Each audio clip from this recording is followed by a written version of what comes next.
नमस्कार दोस्तों, स्वागत है आपका एमटीटीएस चैनल में। दोस्तों, आज हम बात करेंगे एक इम्पोर्टेंट टॉपिक के बारे में कि 10th के बाद 10वीं के बाद हम क्या करें।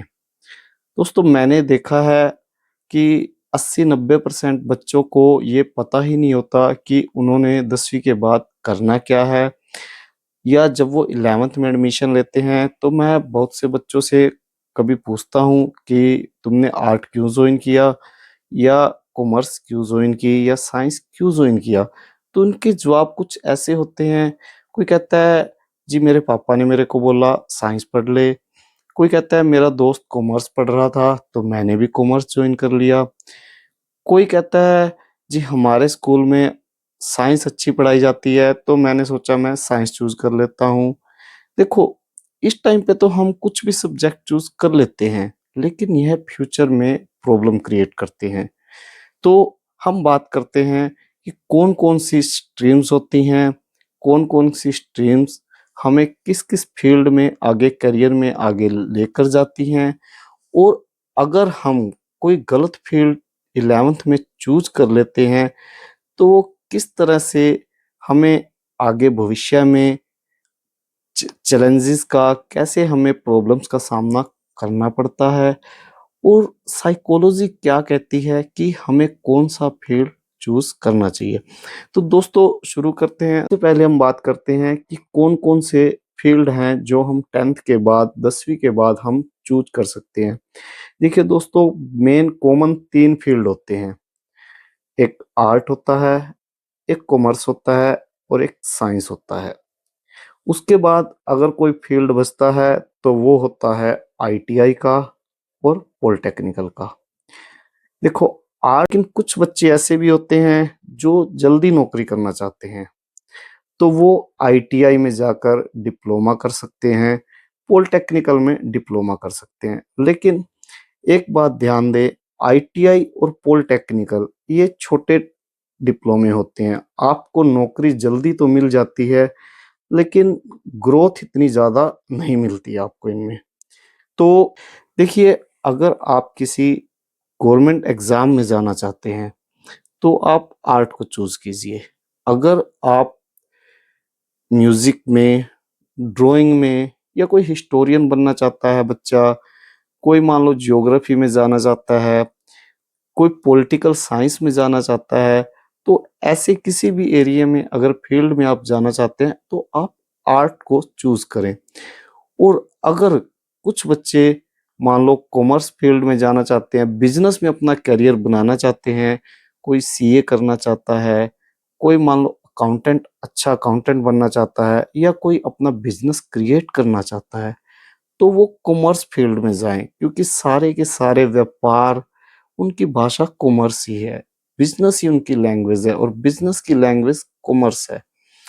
और थर्ड बात आती है, अगर कुछ बच्चे मान लो साइंस में जाना चाहते हैं, रिसर्च में जाना चाहते हैं, कोई डॉक्टर बनना चाहता है, कोई इंजीनियर बनना चाहता है, तो कोई मान लो एस्ट्रोनॉट बनना चाहता है, कोई खगोल शास्त्री या कोई वैज्ञानिक बनना चाहता है, तो ये सारे फील्ड आपके साइंस के फील्ड हैं, तो आप साइंस को चूज़ करें। अब क्या होता है, प्रॉब्लम कहाँ होती है अगर हम गलत फील्ड चूज़ कर लेते हैं? दूसरा सवाल।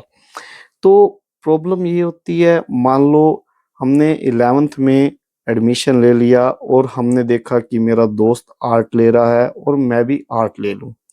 लेकिन हमें ये नहीं पता होता कि हमारा अंदर से मन होता है कि डॉक्टर बनने का।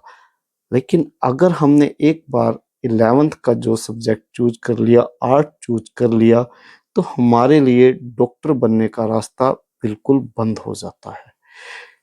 रास्ता बचता है या तो आपको 11th और 12th दोबारा करनी पड़ती है साइंस साइड से, और नहीं तो आपका डॉक्टर बनने का जो ड्रीम है वो खत्म हो जाता है।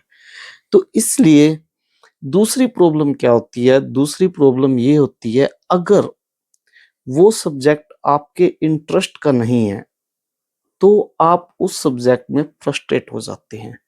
मार्क्स नहीं आएँगे अच्छे और स्ट्रेस में रहेंगे, तो आप उस सब्जेक्ट को अच्छी तरह इंटरेस्ट के साथ पढ़ नहीं पाओगे।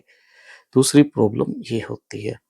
तो अगर मान लो कोई बच्चा बहुत अच्छा म्यूजिशियन बनना चाहता है और कोई ड्राइंग में जाना चाहता है और वो गलती से या मान लो पेरेंट्स बोल दे कि तू साइंस ले ले, तू अच्छा डॉक्टर बन जा, तो वो कभी अच्छा डॉक्टर नहीं बन पाता क्योंकि वो बनना तो म्यूजिशियन चाहता था, वो कुछ और बनना चाहता था, वो ड्राइंग में जाना चाहता था, आर्ट में जाना चाहता था।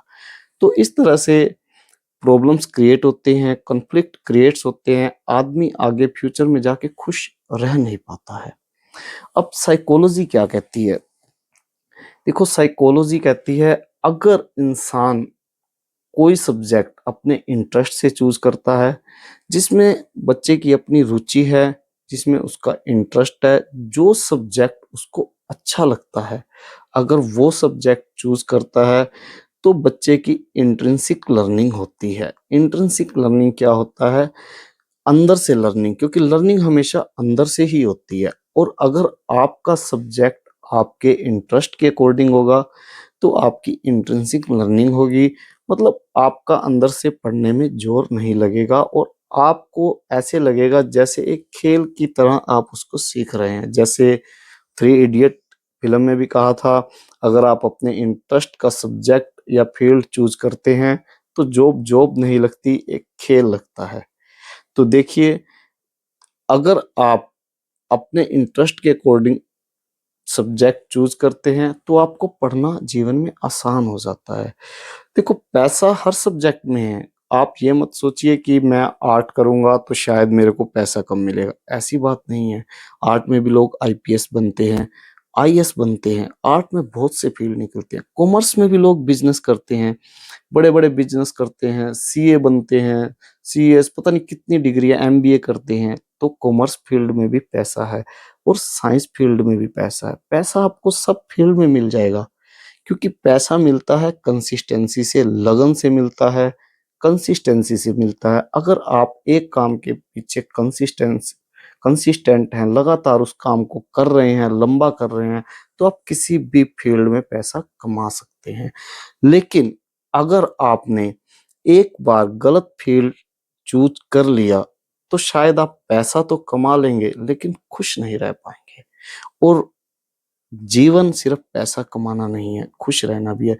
तो दोस्तों इसलिए ऐसा फील्ड चूज करें, क्योंकि 10th के बाद का जो डिसीजन है 11th का, वो आपका माइलस्टोन है, फाउंडेशन स्टोन है, जहां से आपकी पूरी जिंदगी तय होने वाली है कि आपने जीवन में करना क्या है, कौन से करियर पाथ पे चलना है। तो दोस्तों आज की वीडियो में इतना ही। अगर वीडियो अच्छी लगी हो तो लाइक करें, शेयर करें और इसी तरह की इंफॉर्मेशनल और एजुकेशनल वीडियोस के लिए चैनल को सब्सक्राइब करें। Thank you.